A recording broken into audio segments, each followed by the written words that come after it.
San Antonio de Padua, dakila kang patriarka,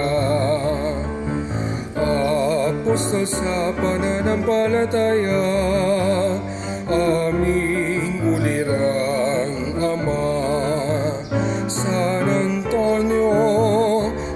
Antonio, purihin ka't kami ay dinggin mo sa klolohan, pamagitanan, pag-ibig namin sa'yo'y walang hanggan.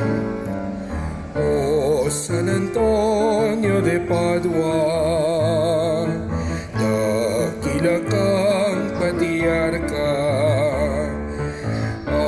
apostol sa pananampalataya, aming ulirang. Pagbabalik ng imahen ni San Antonio de Padua sa ating simbahan. Viva San Antonio! Viva San Antonio de Padua! Viva San Antonio de Padua!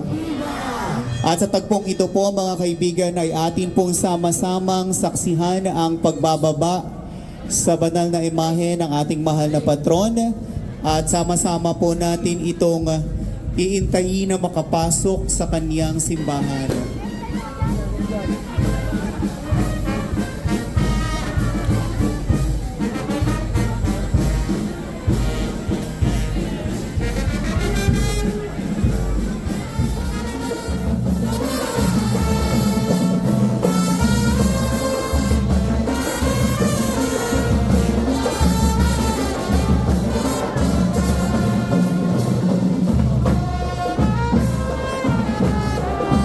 Kung palakpakan ang ating minamahal na patron, San Antonio de Padua.